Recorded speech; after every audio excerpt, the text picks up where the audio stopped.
Welcome back to the show. Let's do something that I haven't done in a while on the show, which is a stimulus check update or stimulus package update. Where we at before this? Obviously, we were at a stalemate in the Congress. The Republicans had offered a $1 trillion package. Democrats have offered $3 trillion. There were trillions of dollars apart with heavy spending.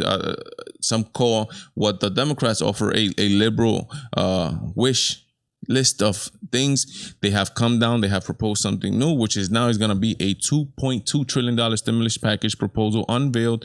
Includes $1,200 in stimulus checks and $600 unemployment benefits. This is thanks to Forbes. This right here is going to be the problem. Again, the $600 have proven to be the stumbling block for the Republicans. And why do they put it on here? It's something that is very slick of obviously Nancy Pelosi. This is just standard negotiation things that they put in there to be able. It's a negotiation piece, plain and simple. We're going to get into the details of that. What does this $2.2 trillion package offer? Are we going to get, it's talking about the $1,200 stimulus, but let's see some of the more finer details on that. This is again thanks to Forbes. Let's read a little bit. So yeah, we are talking about a $1,200 second stimulus check. The proposal calls for another round of direct payments for American, $1,200 and for qualifying taxpayer and $500 per dependent. So we're talking about a family of four, $3,400, just like the first stimulus check, which I think was very helpful for a lot of people having to pay rent, having to do a lot of this stuff. That is great news, in my opinion. That President Trump is willing to send direct payments to Americans. He has said it himself. So I don't think that's a problem. The problem comes here, right here. $600 extra federal unemployment benefit. They offered it before. There was a stumbling block, especially for the Republicans, right? Because remember what this does. This is on top of your regular unemployment insurance. So what is the problem with the unemployment insurance bear is that it's just a fraction. And when I mean a fraction, it's a fraction of what you regularly get at your job, right? So you are not able to still make it. Believe it or not, I know a lot of people are working. You're working. A lot of people are. A lot of people are still not. Their jobs are not open, have not opened, and might not even be opening. So they don't have this job security that you might have. So you need to understand the other people, right? The problem is that the $600 incentivizes people to stay home, because with the extra $600, it puts them over what they get at their regular jobs, right? So why would you work if you're sitting down at home watching Netflix? You're getting paid more than working. I mean, so that's the problem. But why do they put it in here again? What I said at the beginning is just a negotiation piece. And you heard this first on the Valentine show. This is just simple negotiation things. When you go into a negotiation and when you go to talk out something or hammer out a deal, you always ask for more than what you really want, right? They put it in there to be able to come down and say, hey, we compromised on this. We wanted 600, but we were able to bring it down. They're most likely going to be able to bring it down to 500 to even 400. We're getting $300 now. If they put it up to 400, they're going to say, okay, no problem. We'll compromise, bring it down. So that's what they do it.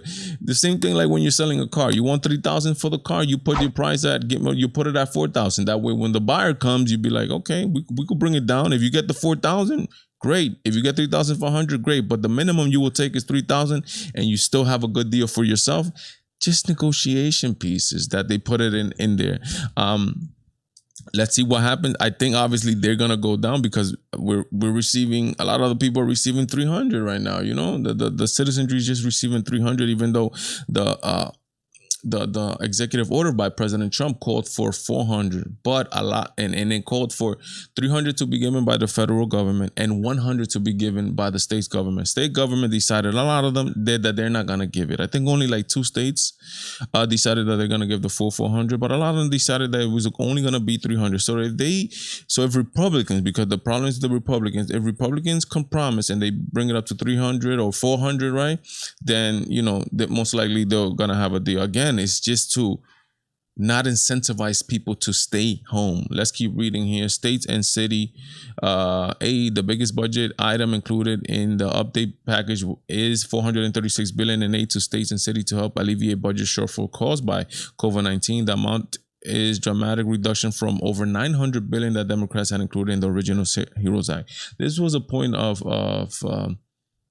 problem for the president, right? Because he felt like, or he was talking about, he didn't want to aid governments or local state governments that were already failing before COVID, like New York, who had a budget shortfall of millions of dollars, right?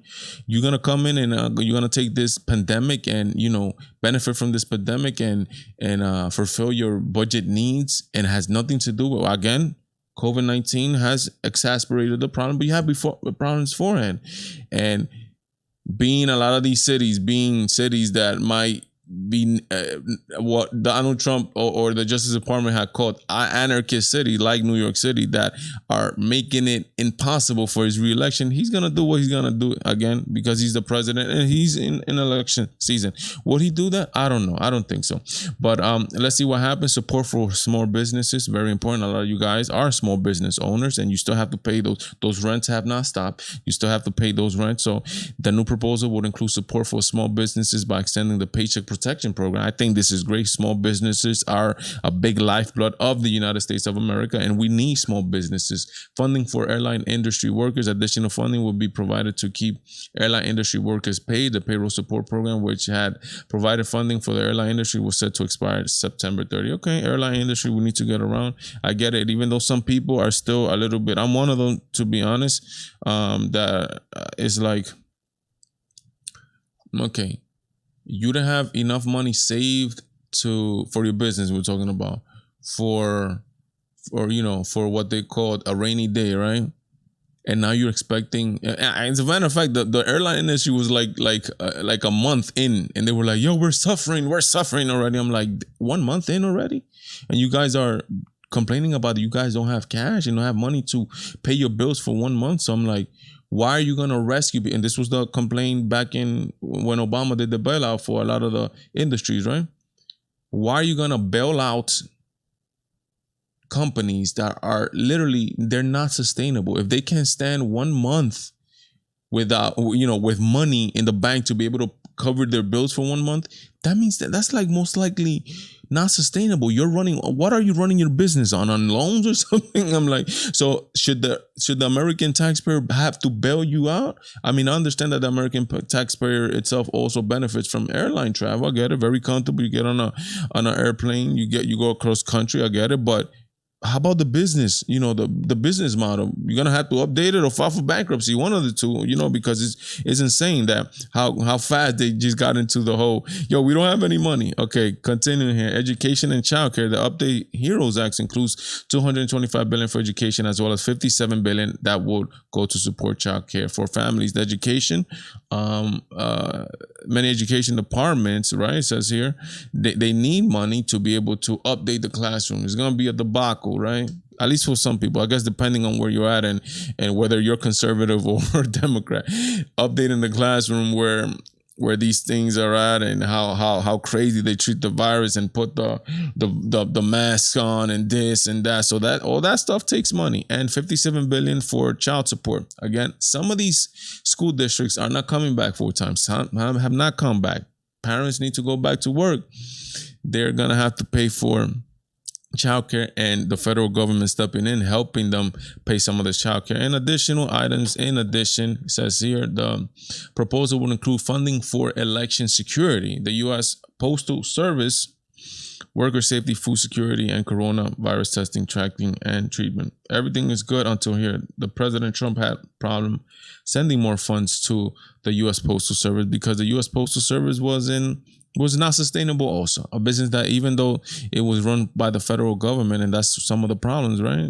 Being ran by the government, not efficient, and not being a private business is not an efficient business, and was failing also. And Donald Trump had problems sending money to them also. So let's see what happens. I think this is a compromise bill by the Democrats. The Republicans are gonna have to meet them somewhere, and hopefully the economy, to some of the more professional people and economists, etc., was giving some troubling signs. Even though the unemployment had got down from like 15% to like we're like around 8.3 something percent unemployment, which is a great sign, but it was also giving some other weird signals showing that there was still some trouble in the economy. And I think we're not over the hump yet. I think we still have to work out the little kinks in the economy in a stimulus, meaning the hopes is that we're going to take this money, this 3,400, and we're going to now stimulate business. We're going to go out. We're going to pay rent. We're going to do this. We're going to do that. A lot of this money is still going to come back to the federal government via what? Taxes, right? So right off the bat, you're gonna go. Some of these people are gonna waste the 3,400 probably the first day they get it, right? And it's gonna go. A large portion is gonna go back to the federal government. So we need to stimulate the economy, and I think it's good. I think we're going into the holiday season, which is great. So that's obviously a big shopping year, and it's all gonna help the economy. And if people have money to waste, I think it's gonna be one of the biggest year or the biggest quarter of the year when it's talking about economic activity. Is the fourth quarter, where the big shopping season, holidays, and all that stuff. So let's see what happens. I think it's looking good. I think they most likely are going to work something out, hopefully. But again, we're talking about two parties who are literally, they are not on talking terms. But let's see what happens. Remember to like, comment, share. Do all that good stuff. Sharing is very important, guys. You guys help me reach a new audience where people who might like this type of content might appreciate it, and I'm again a subscriber too. So I'll help you. You guys will help me a lot by sharing, commenting, doing all that good stuff. God bless. Godspeed me, Valentine. I am out.